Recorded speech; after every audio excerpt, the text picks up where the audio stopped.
Bismillahirrahmanirrahim. Assalamualaikum warahmatullahi wabarakatuh. Alhamdulillah, salatu wassalamu ala rasulillah wa ala alihi wa sahbihi mawalah. La hawla wa la quwata illa billah, amma ba'd. Dalam tradisi masyarakat Indonesia, dalam setiap momen hari raya kita senantiasa mudik.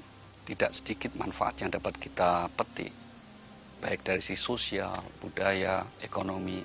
Namun fokus kita kali ini, kita ingin menggarisbawahi tentang dari aspek spiritual, agama. Sekian banyak keutamaan orang yang mudik, diantaranya adalah mengingatkan kembali tentang jati diri kita. Siapa sebenarnya? Orang menjadi lebih otentik ketika mudik. Itulah yang kemudian dalam bahasa agama disebut dengan fitrah.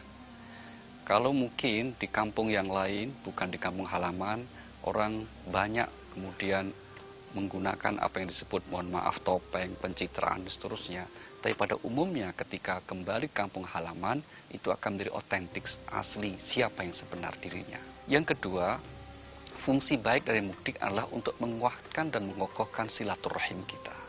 Dan ini adalah sesuatu yang sangat positif.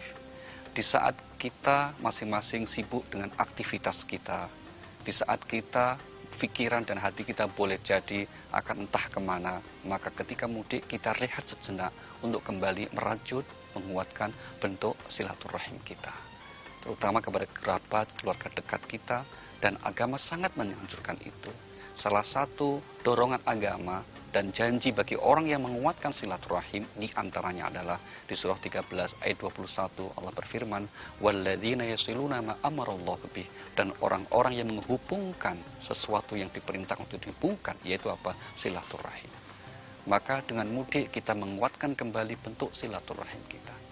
Yang ketiga, manfaat dari mudik yang tidak kalah pentingnya adalah bagaimana kemudian kita dapat mewujudkan bentuk bakti kita kepada kedua orang tua kita. Seseorang yang dicatat sebagai anak berbakti tentu adalah menjadi anak yang diridhoi oleh Allah Subhanahu wa Ta'ala. Karena ridhonya Allah tergantung ridhonya kedua orang tua. Namun di saat wabah pandemi COVID-19 sedang mewabah seperti sekarang ini, maka para ulama, pemerintah, semuanya sepakat agar kita tidak mudik terlebih dahulu. Apakah ketika manfaat tadi kemudian tidak bisa kita raih meskipun kita tidak mudik?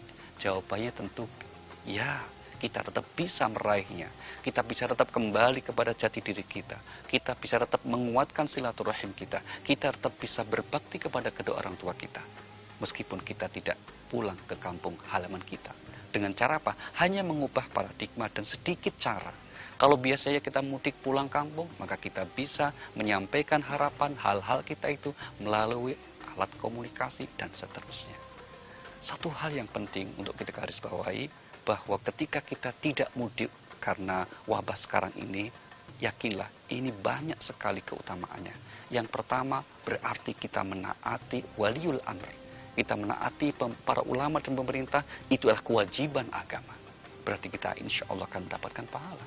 Yang kedua, kita ikut berkontribusi untuk memutus ataupun kemudian insya Allah menghilangkan wabah segera ini. Dan itu juga sebuah keutamaan yang lain. Dan pada kasus mudik yang penting dari sekian banyak mudik adalah mudik menuju ke kampung halaman yang abadi, yaitu nanti di akhirat. Inilah yang sebenarnya harus kita prioritaskan dalam kehidupan kita, bahwa pada akhirnya kita semuanya akan mudik ke kampung halaman kita. Inna lillah wa inna ilaihi raji'un. Kita semuanya adalah milik Allah, dan kita semuanya pada akhirnya kita akan kembali kepada Allah Subhanahu wa Ta'ala. Bagaimana agar kita kembali dalam keadaan yang diridhoi, radhiyatan mardhiyah, seperti yang diungkap di Al-Quran, maka usaha yang sungguh-sungguh untuk istiqomah dalam keimanan kita. Dan Ramadan menyiapkan hal itu. Dengan aneka macam ibadah yang baik, Ramadan menyediakan kesempatan untuk kita dapat mudik nantinya ke kampung halaman yang abadi dalam keadaan yang diridhai oleh Allah Subhanahu wa Ta'ala.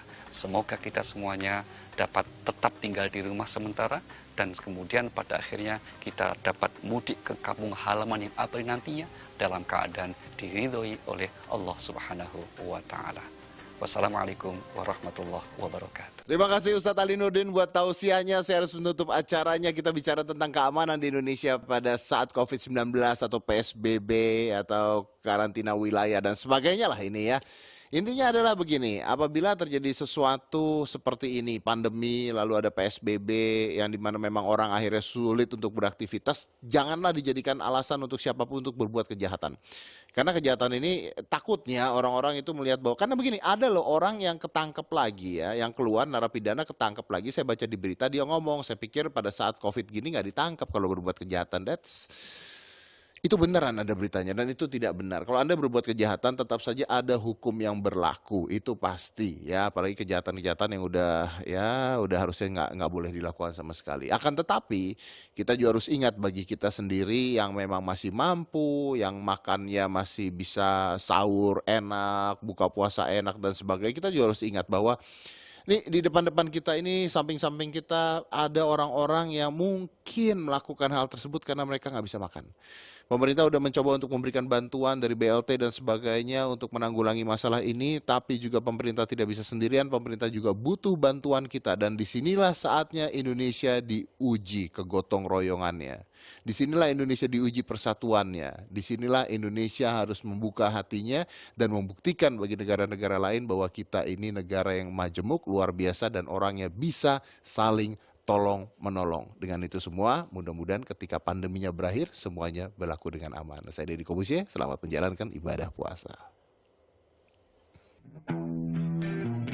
Ya, lewat.